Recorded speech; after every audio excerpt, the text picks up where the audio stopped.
ماہنامہ جائزہ سے انتخاب کی سیریز کے سلسلے میں ایک کہانی جس کا عنوان ہے واپسی، کہانی نگار انیس صدیقی، جسے دریافت ڈیجیٹل پر ظفر جمیل پیش کر رہے ہیں۔ سماعت فرمائیے جائزہ سے ایک منتخب کہانی جس کا عنوان ہے واپسی، کہانی نویس انیس صدیقی، آواز و پیشکش ظفر جمیل۔ جلا وطنی سے 10 سال گزارنے کے بعد جب وہ اپنے شہر کو لوٹا تو اسے اپنے شہر کے ہر گلی کوچے میں متعفن لاشوں کا انبار نظر آیا۔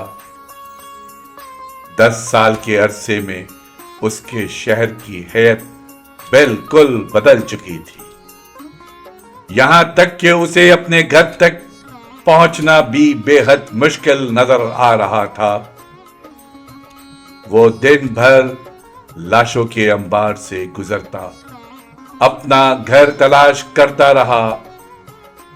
پھر کسی نے اس کے شہر کو آہستہ آہستہ سیاہ لبادے میں لپٹنا شروع کر دیا۔ یکا یک اس نے محسوس کیا کہ اس کا پورا وجود اس سیاہ لبادے میں لپٹتا چلا جا رہا ہے اور خوف کے سیاہ بادل اس کی روح میں اترتے چلے جا رہے ہیں۔ اب اس کے چاروں طرف تاریکی کا بے کراں سمندر تھا جس پر سناٹے کا ہیبت ناک گرد منڈلا رہا تھا۔ پھر اسے یوں محسوس ہوا جیسے اس کا وجود بھی اس تاریخ کا ہی ایک حصہ ہو۔ پھر بھی وہ ان اجنبی اور تاریک گلیوں میں سے گزرتا رہا، یہاں تک کہ اس کے پاؤں شل ہو گئے اور ان میں مزید چلنے کی سکت نہ رہی۔ اچانک اسے بہت دور ٹمٹماتا ہوا وہ مانوس دیا نظر آیا جس کی روشنی میں اس نے جلا وطنی سے پہلے اپنی زندگی کے 10 سال گزارے تھے۔ وہ آہستہ آہستہ مگر اعتماد کے ساتھ اس دیے کی جانب چل دیا۔ کافی دیر کے بعد وہ دیے کے قریب پہنچ گیا، لیکن وہاں پہنچ کر اسے رک جانا پڑا، اس لیے کہ دیا جس مکان کے اندر جل رہا تھا اس کا دروازہ بند تھا۔ اس نے بے حد آہستگی کے ساتھ دروازے پر دستک دی۔ بڑھیا نے دروازہ کھول دیا اور اسے پہچان کر بولی، میں جانتی تھی کہ تم ایک دن ضرور واپس آؤ گے۔ پھر اس نے اسے اندر آنے کا اشارہ کیا۔ وہ بڑے اعتماد کے ساتھ اندر داخل ہوا۔ کمرے میں دریچے کے قریب رکھی ہوئی لکھنے کی میز اسی حالت میں رکھی تھی جس حالت میں وہ اسے چھوڑ کر گیا تھا۔ پیڈ پر کھلا ہوا قلم بھی اسی حالت میں رکھا تھا، اور یہ دیکھ کر اسے حیرت انگیز مسرت کا احساس ہوا کہ وہ چند ادھوری سطریں جو اس نے جلا وطنی سے پہلے لکھی تھیں، ان کی روشنائی اب بھی خشک نہ ہوئی تھی۔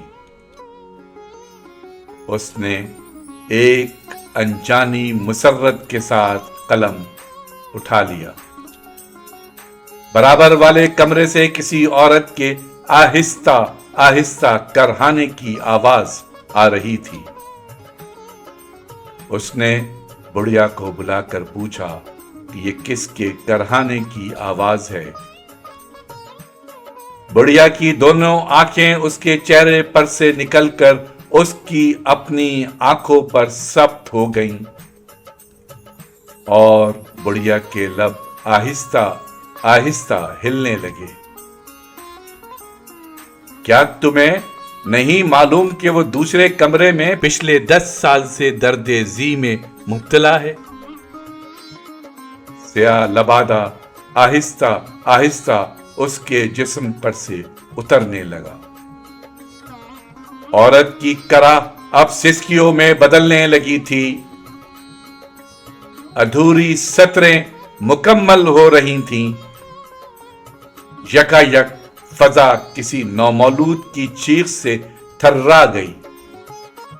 ادھوری سطریں مکمل ہو چکی تھیں۔ وہ بے حد آہستگی کے ساتھ کمرے کا دروازہ کھول کر باہر نکلا۔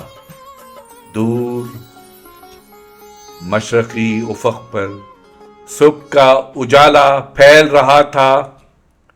اس نے ایک گہری سانس لی اور زیر لب بولا، میں زندہ ہوں۔ ابھی آپ نے جائزہ سے ایک منتخب کہانی انیس صدیقی کی تھی، جسے ظفر جمیل نے دریافت ڈیجیٹل پر دوبارہ پیش کیا۔ سماعت فرمائی۔ شکریہ۔